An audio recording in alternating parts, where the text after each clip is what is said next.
What's up everyone, this is K Collections. Oh my, if there's a servant baiting me away from Eresh's banner, Caster of Midrash would be the one. But I must stay strong!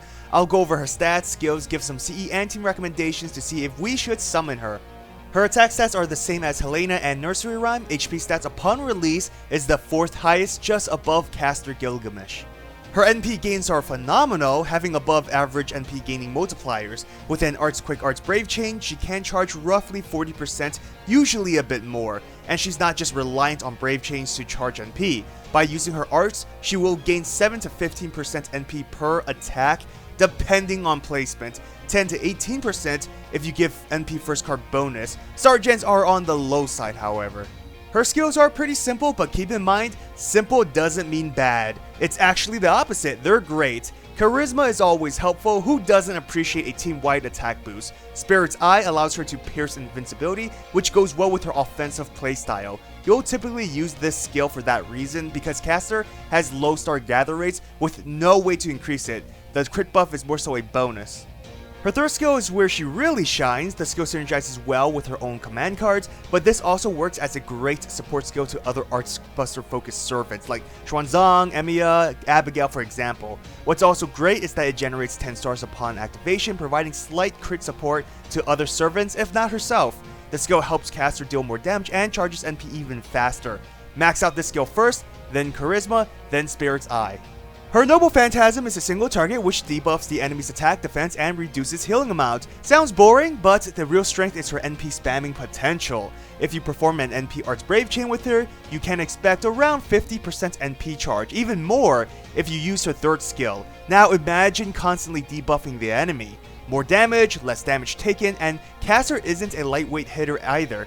She can deal good damage for a caster, especially with her 2 buffs. For CE recommendations, boost her arts and buster since that's her main source of attack. You can also focus on her arts. Since she relies on her NP, Dive in Blue is an obvious choice, but if you want to spam her NP faster, Formal Craft giving the highest boost in arts will help a lot. I don't recommend another ending or crit damage boosting CEs because her star weight is very low. Alternatively, you can increase her star weight, which works well with her crit damage buff, Heated Sands for more crit damage, or Leisurely Stroll since she has an arts focused deck.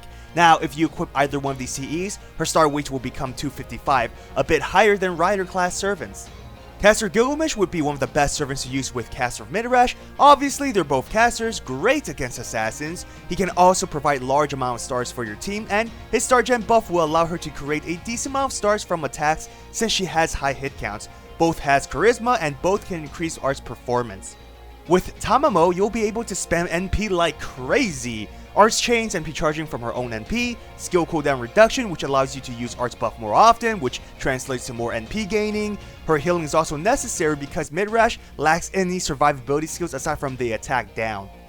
For free-to-play options, you have Anderson as usual, but Mozart is a solid choice since he can buff arts performance and provide up to 50 damn stars, which makes star weights irrelevant for the turn. What's nice is that he can also potentially debuff attack and defense. My final thoughts on Caster of Midrash. She's a very solid caster servant. Simple abilities, yes, but very effective, and what makes her effective would be her amazing NP spamming potential. She's not reliant on Brave chains or Arts chains to charge NP. Obviously it'll help a lot, but just using her Arts attacks will charge significant amounts of NP gauge. She's a damage dealer, being able to pierce invincibility, debuff defense, has 2 damage buffs, a crit damage buff if she can get the stars, and like I said, spam her single target NP. Aside from being a damage dealer, she also provides excellent team support, being able to create 10 stars instantly, buff attack, arts, and buster, while decreasing the enemy's attack with her own NP. She does have weaknesses. Caster lacks survivability effects aside from the attack debuff. No way to survive NP attacks, no healing, defense buffs, or anything. So she does need support to help her survive. Now, other weaknesses aren't specific to her, but more so due to her class, like low star weights even though she has a crit damage buff, and her low damage modifier. As far as caster servants go, she's one of the best. Very simple in terms of effects and skills, but very effective in battle. You can use her either as a damage dealer or supporter. Obviously she's great against assassins, but because of her abilities, you can even use her against non-assassin bosses. Like I said in the beginning, if there was a bait banner tempting me away from Eresh, Caster of Midrash would be the one. Highly recommend you summoning her if you want a solid caster servant. So, are you going to spend tickets, money, Saint Courts, whatever, specifically for a Caster of Midrash? Comment down below, let me know. Special thanks to all my patrons for supporting me. If you want to support my channel, check out my Patreon. I hope you enjoyed this video. If you did, hit that thumbs up and subscribe to my channel for more Fate content. Follow me on Twitter, Instagram, and join my Discord server. All links are in the description. Have an awesome day, everyone. Till next time.